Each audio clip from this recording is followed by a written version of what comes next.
அது யாரு? சுசீலாமான்ற சுசீலாமா இந்த தலைமுறைக்கு தெரியாது. அந்த அம்மா தான் இப்போ அன்புமணிக்கு வில்லை. கூட்டணின்னு முடிவு பண்ணி எடப்பாடி ராமதாஸ் முடிவு பண்ணி பெட்டியெல்லாம் சிவி சண்முகம் தான் கொண்டு இறக்கி வச்சது. இங்கெல்லாம் இறக்கி வச்சு அன்புமணி எடுத்துகிட்டு போயிடுவார். எங்கே இருந்தாலும் பாட்டில் அடி தான் கொடுக்கும். 30 வெளிநாட்டுக்கார் 125 கோடி ரூபாய் பங்களா. நீங்கள் அழுக்கு சட்டை போடவுனே பிடிக்காது. திறனாவட்டு திமிரு. ஏன் அப்ப கட்சி தானே. அப்படி பார்க்க போனா திரு அன்புமணிக்கு வந்து ஒரு பிஜேபி நிர்பந்தம் இருந்திருக்கு. பிடிச்சி உள்ள போட்டுருவான்ட்டான். வேற என்ன, டெல்லியிலேருந்து ஒரே போனு. இப்போ கட்சி பிளவுபடுறதுக்கு வாய்ப்பு இருக்குன்றீங்களா? ராமதாஸிடம் அனைத்தும் பறிக்கப்பட்டு அரசியல் அனாதையானதனுடைய விளைவுதான் இந்த விரக்தியான பேச்சு.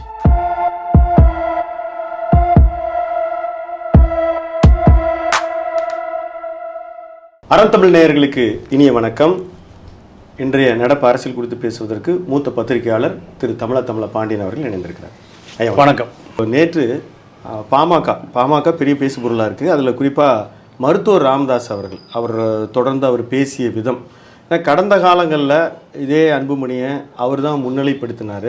இன்றைக்கி கடந்த காலத்தில் இப்போ கலைஞர் கருணாநிதி எப்படி ஒரே நாளில் திரு மு.க. அழகிரியினுடைய அரசியலை முடிச்சிட்ட மாதிரி இப்போது திரு அன்புமணியினுடைய அரசியலை அவர் முடிச்சிட்டாரா? அவர் பல்வேறு குற்றச்சாட்டுகள், அதாவது தன்னுடைய மகன் வீட்டில் நடந்த விஷயங்கள் உட்பட பல விஷயங்களை வெளிப்படுத்துகிறாரு. அந்த அவருடைய நேர்காணல் வாயிலாக நீங்கள் சொல்ல ஒரு விஷயம் என்ன? இதில் ஒரே ஒரு விஷயம் என்னென்னா, ராமதாஸிடம் எந்த அதிகாரமும் இல்லை. அனைத்தும் பறிக்கப்பட்டு அரசியல் அனாதையானதனுடைய விளைவு தான் இந்த விரக்தியான பேச்சு, புலம்பல்னு சொல்கிறேன். ஆமாம். ஏன்னா நீங்கள் இந்த உட்கட்சி சண்டை, அப்பாவும் மகனுக்குமான சண்டை ஒரு வருடமாக நீட்சி ஆகிட்டு இருக்கு. இந்த நாடாளுமன்ற தேர்தல் நடந்தப்போ தான் உச்சபட்சமாக வந்தது. எப்படின்னா, அந்த நேரத்தில் அதிமுகவோட கூட்டணி வைக்கணுங்கிறார். நான் சில விஷயங்களை வெளிப்படையாக பேசிடுறேன். அப்போது வெளிப்படையாக பேச வேண்டிய தேவை வந்துன்னா மக்களுக்கு போய் சேரும். அவரை நீங்கள் உள்ளும் புறமும் அறிந்து. ஆமாங்க. நான் அவரை ஏறக்குறைய 85லேருந்து எனக்கு தெரியும். வன்னியர் சங்க காலத்துலேருந்து தெரியும். பயணிச்சிருக்கீங்க? ஆமாம். எப்படின்னா, அவர் வன்னியர் சங்கம் தான் 89ல் பாமகவாக மாறுது. இந்த பாமகவுக்கான கொடியை புதுக்கோட்டையில் தான் முடிவு பண்ணுறார். நம்ம இப்போ ஷெரீப் இருக்கார், கேஎம் ஷெரீப் வந்து இப்போ தமிழ்நாடு மக்கள் ஜனநாயக கட்சின்னு வச்சுருக்கார்.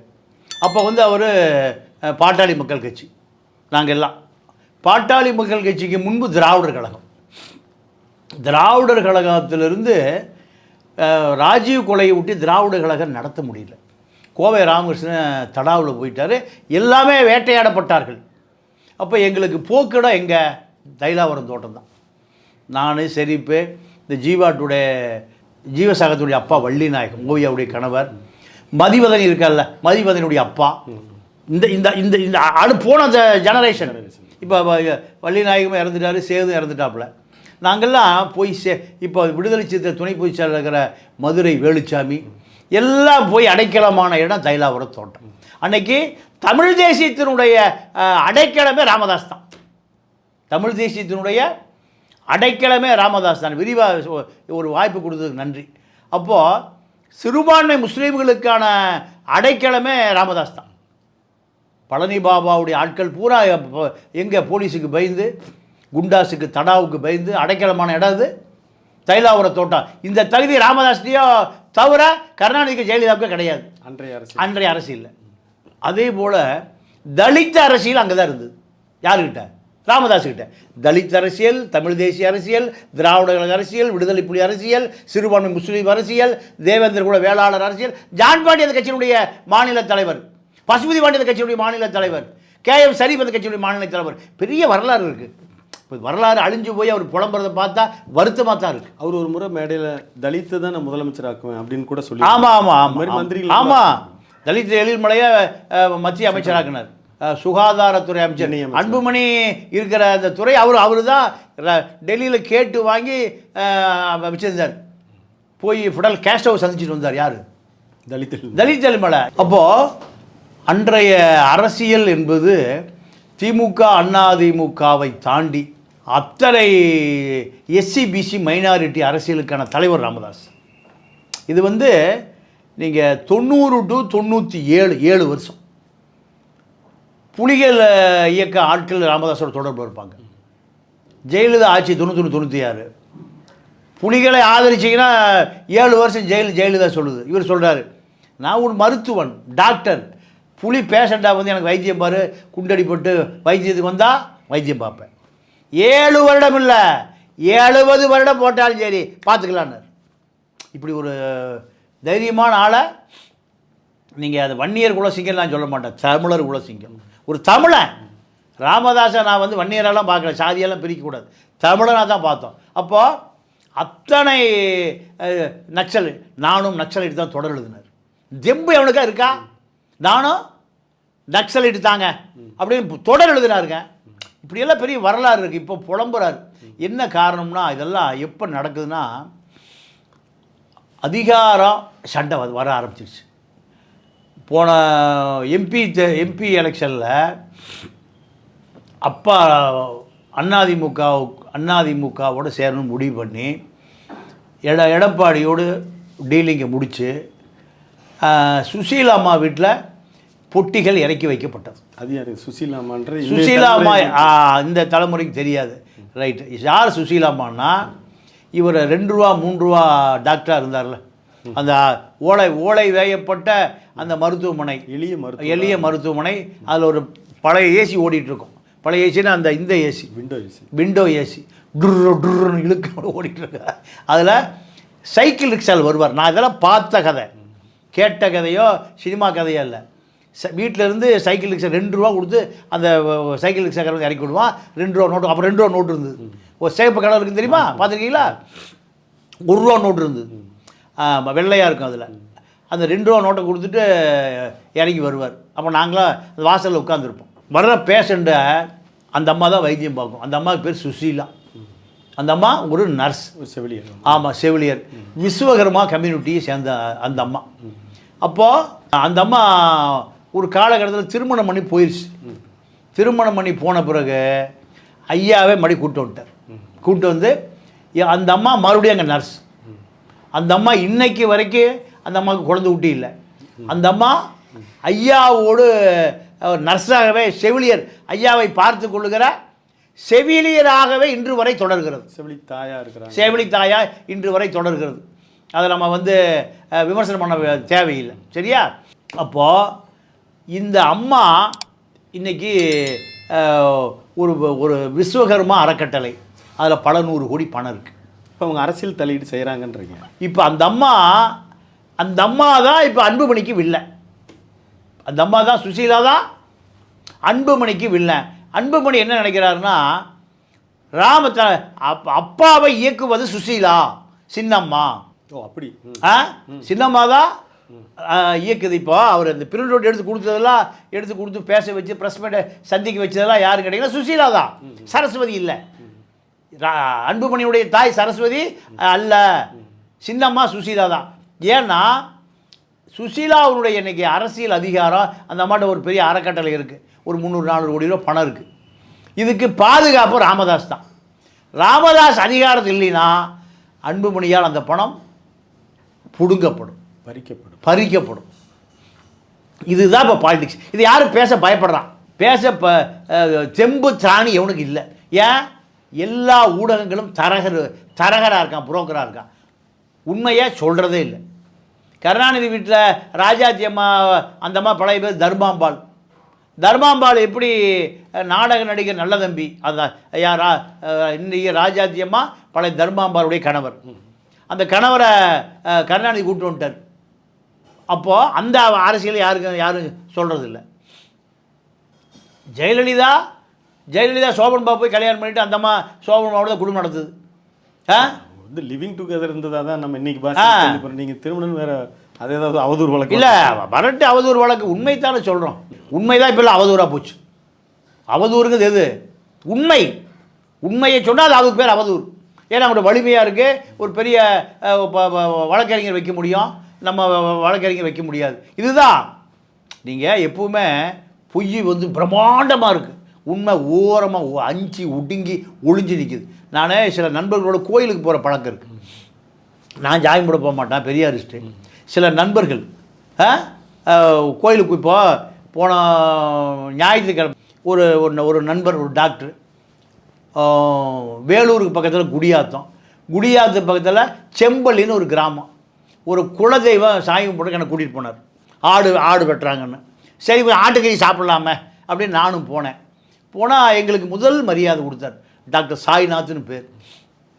எல்லாம் என்னை திருநூறு பூசி விட்டாங்க, குங்குமம் பூசி வச்சாங்க, கும்பிட்டேன், சாமியை கும்பிட்டேன். குன்றக்குடியில் பெரியார் மாதிரி நீங்கள் அமைதியாக இருந்துட்டேன். அப்போது இந்த பழக்க வழக்கங்கள் வந்து தமிழ்நாட்டை பொறுத்த வரைக்கும் சாதாரணமாக எளிமையான பழக்க வழக்கங்கள் தான். அப்போது அதே போல் சில கோயிலுக்கு நான் போவேன். நீங்கள் ஸ்ரீவெரும்பூர் போவேன்.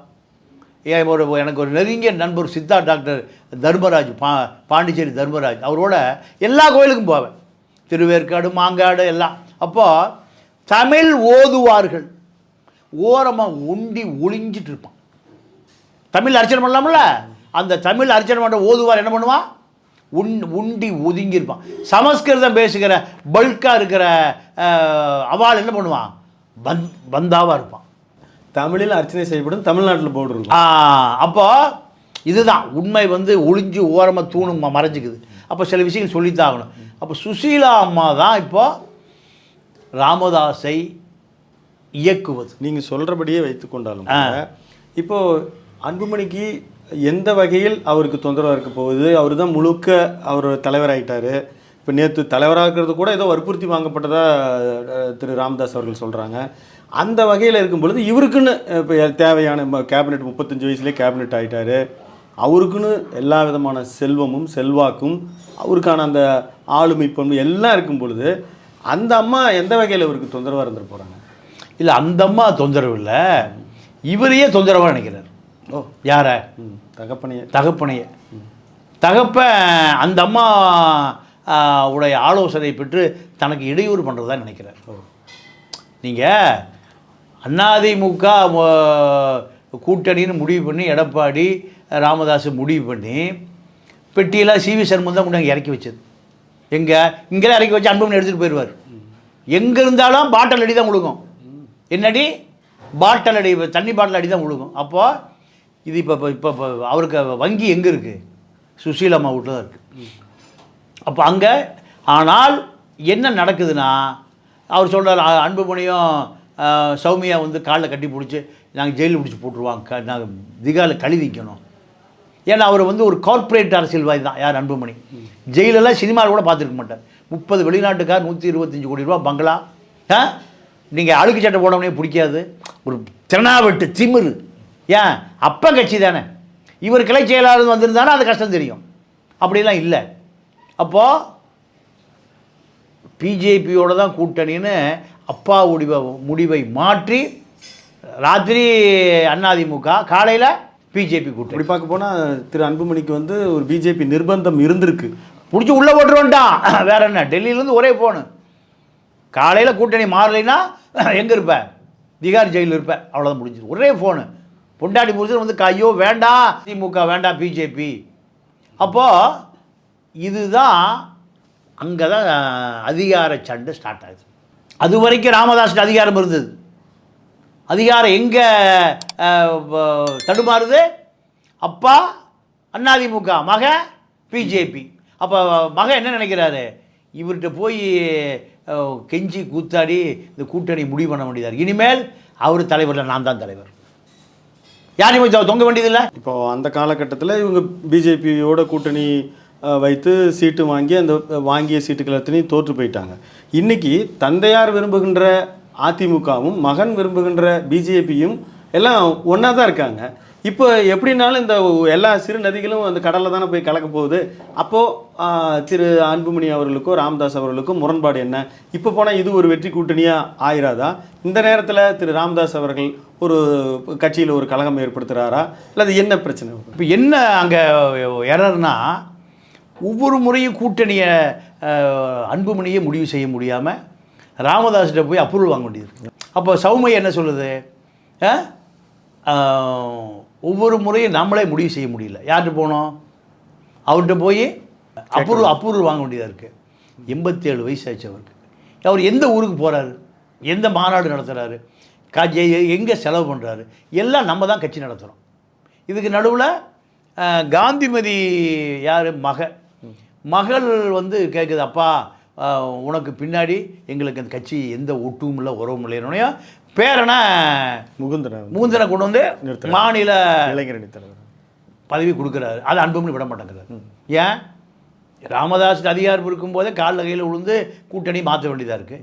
இப்போ இந்த பையனும் தலைவர் ஆகிட்டான்னா இவனையும் போய் நம்ம இதே மாதிரி தான் ஜி.கே. மணி அவர்களுடைய மகன் திரு தமிழ்குமரனையும் அவர் வந்து ஒரு சபையில் கூட வந்து உட்கார விட மாட்டேன்னு சொல்லிட்டு தான் திரு ராமதாஸ் அவர்கள் குற்றம் சாட்டார். தலைவராக மட்டும் இல்லை, அதை கிழிச்சு போட்டார், வந்து கூட உட்கார விட மாட்டேன்ட்டார்.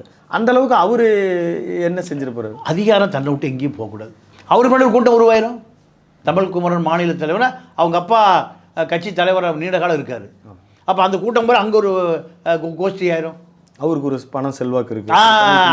அந்த சர்வதேச கடத்தல்காரன், பெரிய இன்டர்நேஷனல் கிரிமினல் லைக்கா சுபாஸ்கரனுடைய பேக்கப் இருக்குது. அப்போ இதெல்லாம் வந்தால் அது ஒரு குரூப் ஆயிரும், இது ஒரு குரூப் ஆயிரும், இது ஒரு குரூப் ஆயிரும். அப்போ இதுதான் இப்போ அதெல்லாம் சால்வ் பண்ணியாச்சு. ஜி.கே. மணியும் தூக்கி வெளியே போட்டாச்சு. இப்போது ராமதாஸை ஓய்வுக்கு போக சொல்கிறோம். ஆனால் ராமதாஸ் இப்போ அதிகமாக ராமதாஸை இயக்குவது சுசீலா அம்மா. இப்போ திண்டிவனம் மாவட்ட செயலாளர் பேர் சொன்னாங்க. அவர் அந்த அம்மாவுடைய டிரைவர், அந்த அம்மாவுடைய டிரைவர் அங்கே மாவட்ட செயலாளர். அப்போது அந்த அம்மா என்ன நினைக்குது, அதிகாரம் ராமதாஸ் இருக்க வரைக்கும் தான் நமக்கு பாதுகாப்பு. ராமதாஸுக்கு பின்னாடி நம்மகிட்ட இருக்கக்கூடிய அந்த 200-300 கோடி ரூபா பணத்தையும் அன்புமணி ஆள் அனுப்பி, ஏன்னா அதிகாரம் இருக்குது, ஆள் இருக்குது, படகு இருக்குது, பட்டாளம் இருக்குது. இந்த பணம் எங்கே பணம் தானே, உனக்கே இவ்வளோ பணம், 300 கோடி 200 கோடி எப்படி இந்த அறக்கட்டளைக்கு எப்படி பணம் வந்தது? அமைச்சர் ஆகிட்டாரு, அதிகாரம் வந்துருச்சுன்னா சுசீலாமா தப்பி வேறு ஸ்டேட்டுக்கு தான் ஓடணும் ராமதாஸுக்கு பின்னாடி. அப்போது இவ்வளோ பெரிய அதிகாரம் வச்சது சசிகலாவை அனாதையை தெருவாக தெரியுது. எத்தனை பணம், எத்தனை 5 லட்சம் கோடி 25 ஆண்டு காலம் அவங்க தான் அரசியல் பவர் சென்டர். அவங்க தான் கார்டன்லேருந்து பேசுகிறேன்னா டிஜிபி வரைக்கும் நடுங்குவாங்க. எஸ்பி கன்னியாகுமரி எஸ்பி நடுக்குவார். கார்டன்லேருந்து பேசுகிறேங்க. கார்டன் யார் பேசுகிறான்? சிவாகர, சுதாகர, தினகர, பாஸ்கர, எல்லா கரனும் எங்கே கார்டன்லேருந்து ஃபோனு எஸ்பி கலெக்டர்லாம் நடுங்குவாங்க. அப்போ இந்த அதிகாரம் அன்புமணியிடம் வந்து விட்டால், அது அன்புமணியிட கட்சி வந்துட்டால் சுசீலாமாவுடைய நிலைமை அந்தோ பரிதாபம். அப்போது அந்த அம்மா தான் இப்போ அந்த பிரிண்ட் அவுட் பெரிய எழுத்துறா 87 வயசில் அவர் படிக்கக்கூடிய அளவுக்கு நீங்கள் பெரிய லெட்டரில் பிரிண்ட் அவுட் எடுத்து கொண்டு வந்து கொடுத்து பேச வைப்பதே யார்? அவங்க தான், சுசீலா தான். இப்போ சுசீலாவுக்கும் அன்புமணிக்கு தான் சண்டை, ராமதாஸ் வழியாக. அப்போ ராமதாஸ் அதிகாரத்தை குறைத்து விட்டால் சுசீலா காணாமல் போயிடும். சுசீலா இப்போ என்ன பண்ணுது, திமுக பக்கம் கொண்டு போகுது.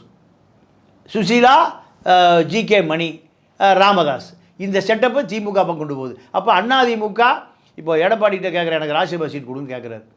ஏப்பா உங்கள் அப்பா திமுகங்கிறாரு, நீ அதிமுகங்கிற, யார் பக்கம் நீங்கள் இருக்கிறீங்க, அதை முதல்ல முடிவு பண்ணிட்டு வாங்க, உங்களை எம்பி சீட் தரேன். யார் கராராக சொல்லிட்டார் எடப்பாடி. இப்போ கட்சி பிளவுபடுறதுக்கு வாய்ப்பு இருக்குன்றீங்களா? கட்சி பூராமல் அன்பு பண்ணிட்டு வந்துருச்சு. இந்த மாநாட்டு செலவு பூராமல் ஒரு 15-20 கோடி ரூபா செலவு பண்ணது அன்புமணி தான்.